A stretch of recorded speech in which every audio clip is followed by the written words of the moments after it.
Halo teman-teman dari komunitas bisnis DGC dan PT Duta Network Indonesia, ataupun teman-teman yang sedang memulai bisnis di luar sana. Salam hormat dari saya Yudita Ernawati, dan hari ini saya ingin berbagi tentang tips bagaimana menghadapi penolakan. Banyak sekali orang yang ketika mendengar kata penolakan dia langsung negatif, di pikirannya terlintas. Padahal penolakan adalah bagian dari proses penjualan. Apapun bisnisnya, saya rasa ada hukum keseimbangan di dunia ini. Ada kanan, kiri, hitam, putih, cowok, cewek. Ada yang mau beli, pasti ada yang tidak mau beli dengan produk kita. Nah, untuk di bisnis jaringan, terutama PT Duta Network Indonesia, Anda harus tahu hukumnya.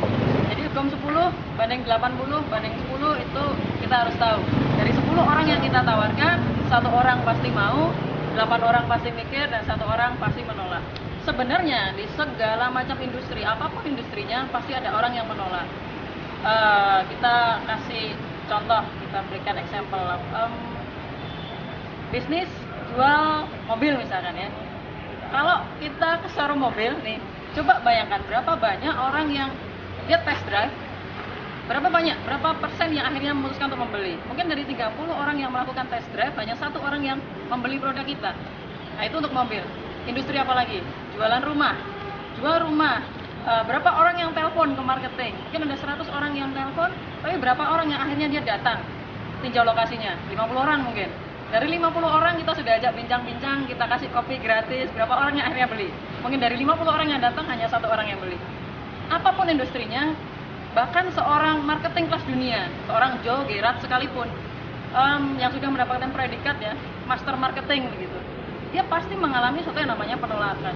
Jadi saya sarankan bagi bapak ibu sekalian yang sedang berusaha untuk mencoba menjual sesuatu, mencoba berbisnis sesuatu, pahamilah hukum dari penjualan, bahwa penolakan ini tidak bisa dihindari.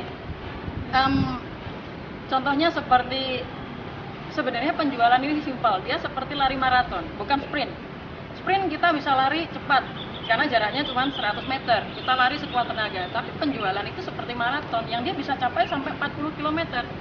Nah, padahal orang ya, batas kemampuan manusia nih, kadar gula dalam dirinya, kemudian energi, kalau kita gunakan untuk lari, dia hanya batas maksimalnya tuh sampai 32 kilo loh.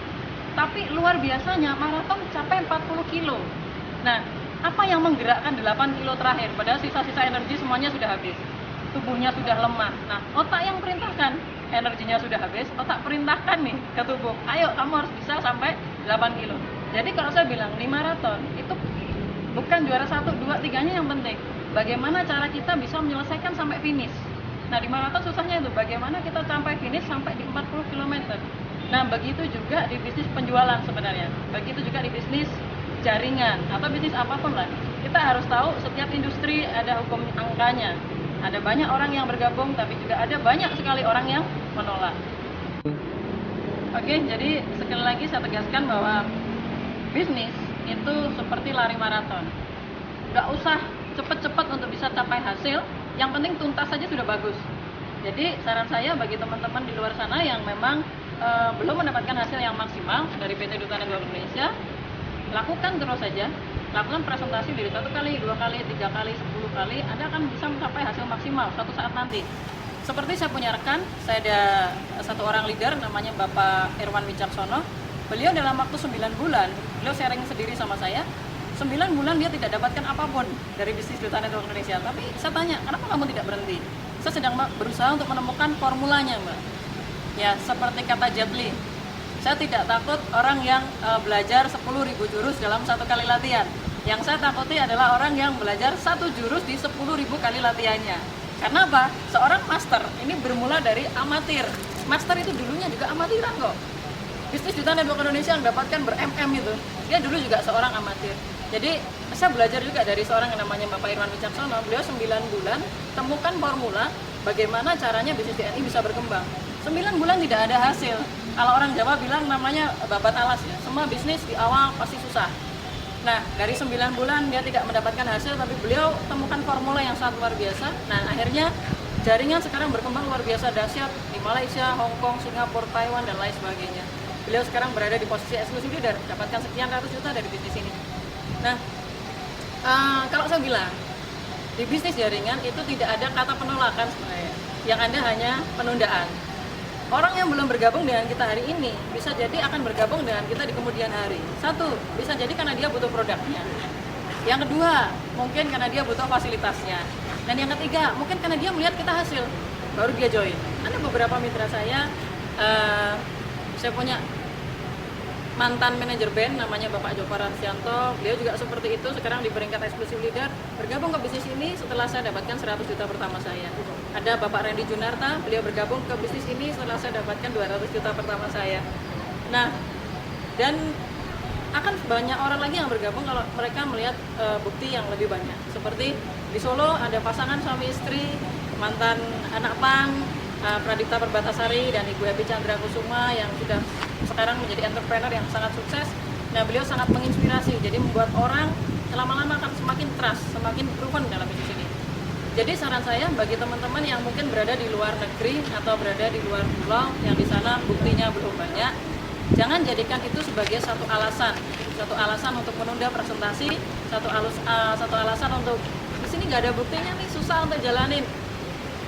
Saya punya rekan namanya Bapak Zedo Maskara, salah satu mitra saya di bisnis ini. Beliau di Kota Kutoarjo, dulu di sana belum ada, dan beliau manfaatkan peluangnya. Ketika di sana belum ada, beliau lakukan presentasi terus-menerus dan sekarang hasilkan hampir 500 juta, berada di peringkat eksklusif leader antara 100 sampai 500 juta rupiah. Jadi itu mungkin ya, kalau di jaringan saya tidak terlalu senang dengan kata penolakan, tapi lebih ke penundaan. Itu kalau di jaringan.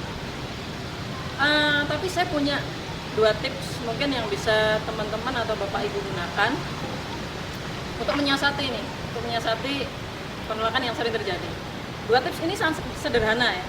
Kalau penjualan itu ada 100%, 8 dealing transaksi ya, kita deal, transaksi kita deal ini 100% ya, 83% itu yang menyebabkan orang bisa deal di transaksi ternyata adalah faktor kenyamanan, dan yang 17% adalah faktor kebutuhan.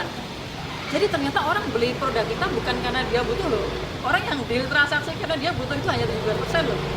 Nah terus gimana?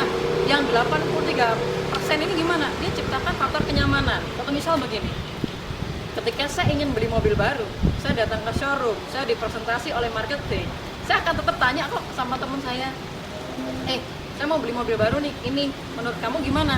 Oh itu bagus tuh, harganya murah, fasilitasnya bagus, dalamnya juga bagus, larinya juga kenceng dan lain sebagainya. Nah, saya tanya ke orang yang memang saya percaya.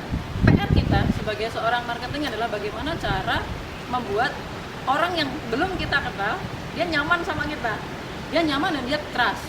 Nah, kuncinya cuma satu, jangan melakukan hard selling. Apa itu hard selling? Begitu ketemu sama teman langsung didor.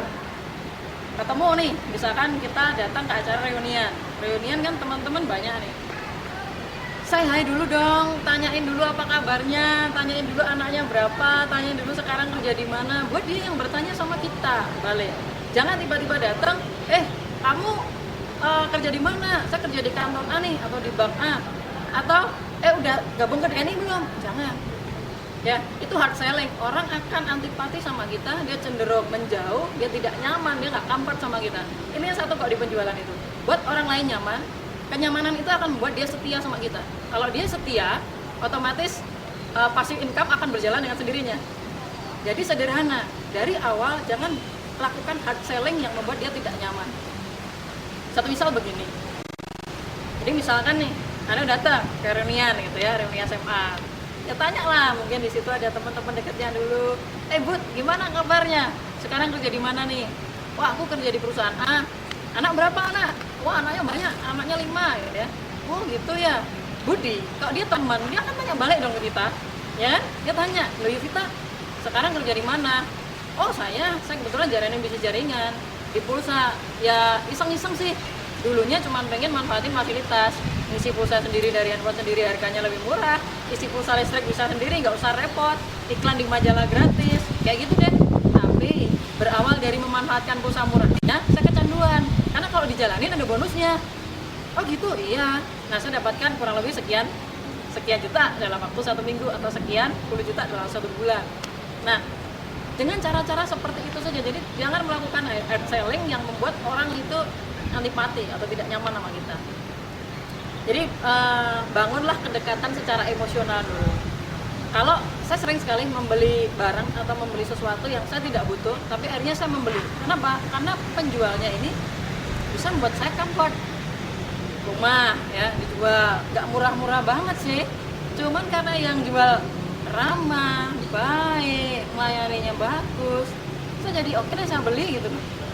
Misalkan kita beli masuk warung gitu ya, atau kita lagi jalan ke food court gitu, yang punya langsung nih dia turun, kemudian sapa kita dengan baik, tawarkan dengan ramah, tawarkan dengan nyaman.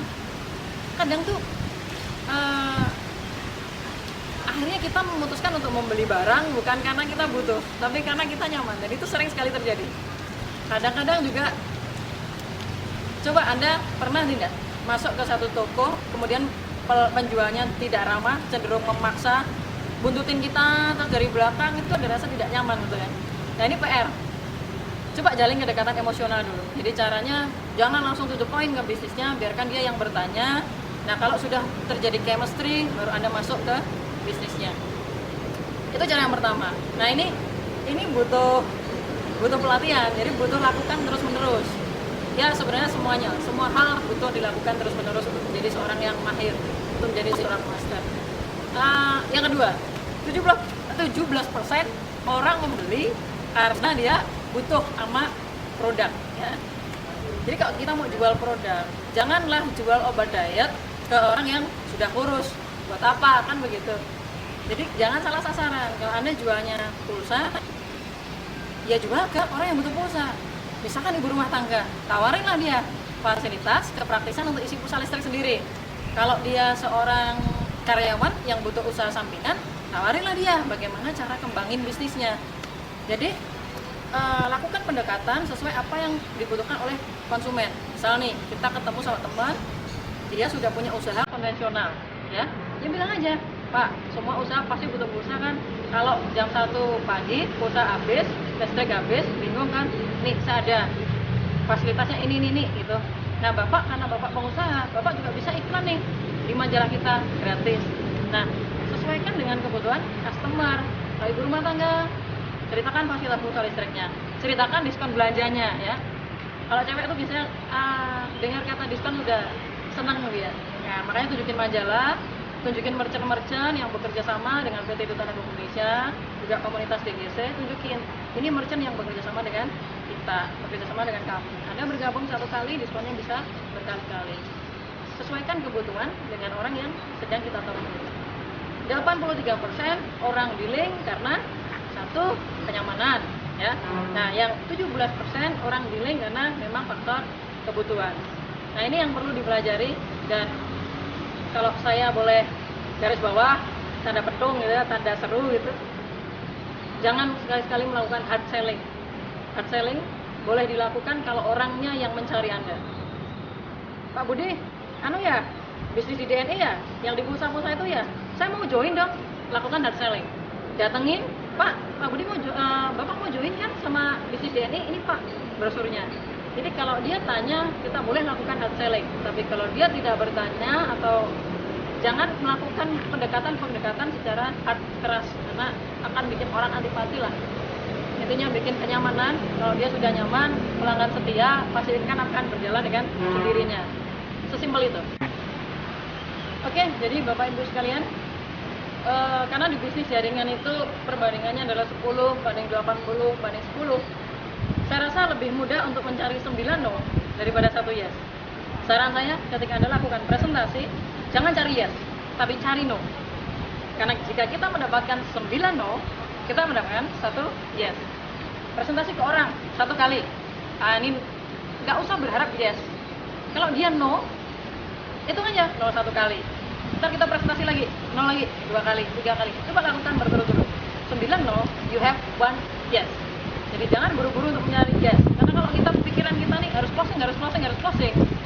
Ketika dia tidak closing, kita kecewa. Cuman kalau kita sudah tahu hukum angkanya 10, 80, 10, oke lah saya cari 9 no, maka saya akan dapatkan 1 yes. Sesimpel itu saja sih. Nah, mungkin hari ini itu yang bisa saya sharingkan. Anda bisa subscribe video ini karena mungkin akan banyak tips yang saya berikan. nanti melalui media YouTube, sehingga kalau Anda subscribe video-video terbaru, Anda bisa langsung dapatkan informasi. Baik, Bapak Ibu Saudara sekalian, mungkin itu dulu yang bisa saya sampaikan hari ini. Semoga keberkahan dan keberuntungan semakin berlipat lagi mulai dari hari ini. Saya Yudita Ernawati, salam hormat saya, see you at the top.